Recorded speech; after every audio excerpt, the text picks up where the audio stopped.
Breaking news, we are talking about mental health when it comes to first responders. It's important information that you need to know.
So I'm a police officer with Lower Allen.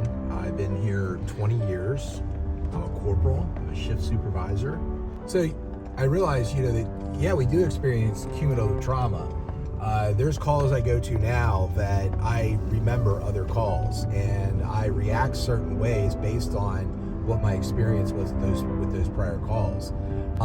Two of my worst calls where I just connected recently that they were both suicides. I compartmentalized those calls so much, I didn't even realize they were both suicides until I started talking about the different events, and then I connected them together. And it's just strange how our brains will do that in order to try to find a place for each and every trauma. Yeah, maybe I really do need to do some EMDR for myself for this and process the event. And it's important for me to normalize a lot of these things that, you can get through, you can push through, and what it can look like doing that. All right, Ed, we're going to do an EMDR session on a call that you had. All right, so you have the image. Mm-hmm. You have the negative cognition, I should have known better, mm-hmm. and you're feeling it in your sinuses and chest. Mm-hmm. Okay, I'm going to start the pulsars. Mm-hmm. Let your mind go wherever it needs to go, okay? All right. Okay, I'm going to ask you to take a deep breath and just tell me what you're noticing. So I had the image before this all happened where I gave him a ride back to his house after there was an alcohol party, and I gave him a ride home. Okay. So, and I had talked to his dad, and he knew he was in trouble. Okay. So get a call to go back to the house. It's a 911 hang up. Still thinking it's routine, thinking it's a domestic between dad and a kid. I get there, and his kid's in the driveway with his dad, and there's blood, and dad's like just yelling, and I could tell the kid's gone, and I can feel it now. My heart was in my throat then. It feels like my heart's in my throat right now. I can just feel it there. So more and more people are coming to the scene now, but I'm just thinking that I messed up. I should have seen it. When I dropped them off, I should have seen it. I messed up. I'm done. I can't do this anymore. So they get me back. They take my gun. It made me so mad. They took my gun, and they sat me down with some guy to do like a debrief or something. I'm like, it wasn't, why are they coming to talk to me?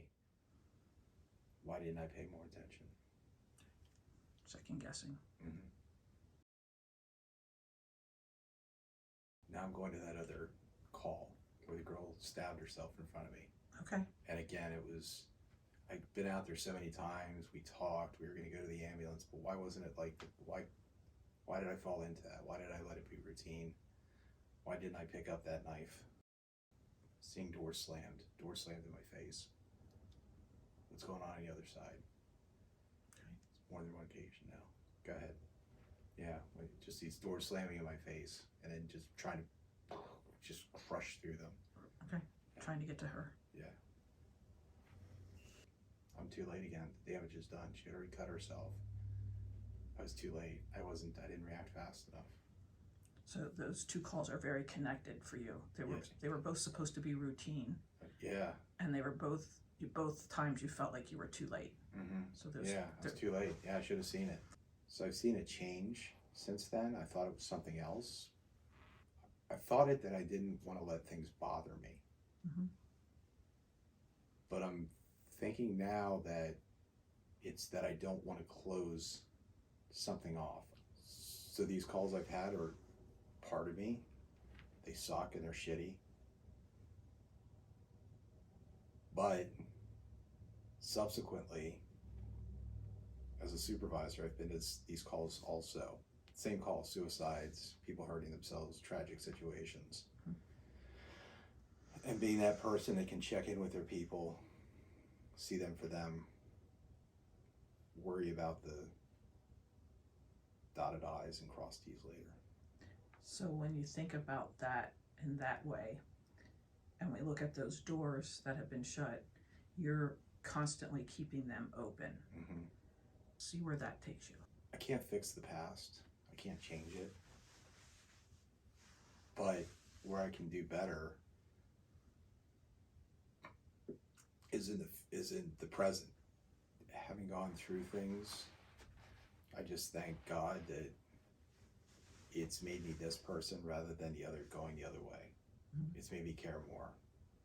Those hard situations, those difficult situations, pain I've seen, pain I've caused, it's made me better. Is there anything that the Ed now wants to say to the Ed with the woman with the knife? Kind of go to that scene with your current self. Yep. I'm reminding myself that I was there by myself when this all began.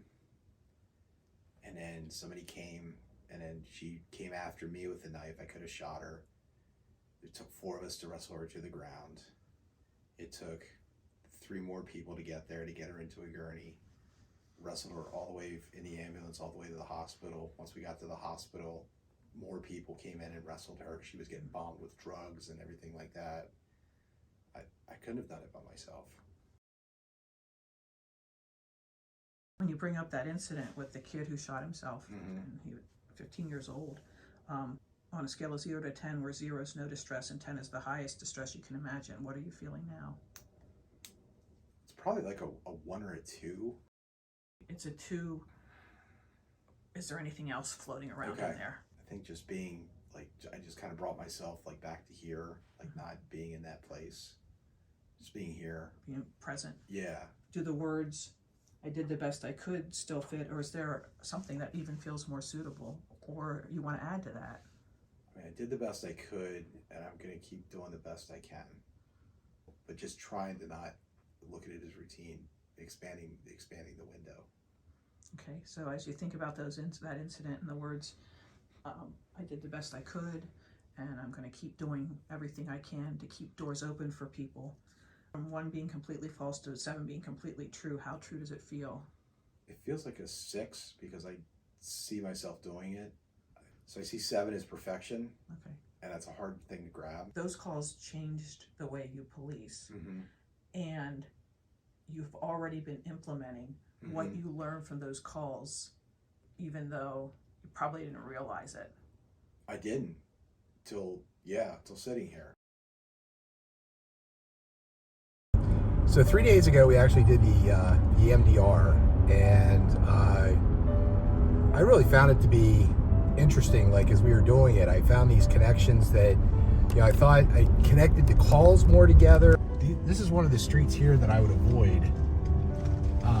Going to calls to, seeing the residence I was at. If I ever had to come down here, I would think about that. It would kind of charge me a little bit, but I'm not feeling that. I'm feeling pretty okay with things. Even, looking at the particular residence, I'm not feeling any sense of extra anxiety, extra pressure. So I would say to all first responders, don't wait. If you have an issue that's bothering you, go out, talk to somebody, get educated. You know, if you get this EMDR to help you process that trauma, it doesn't make you weak. Get it done.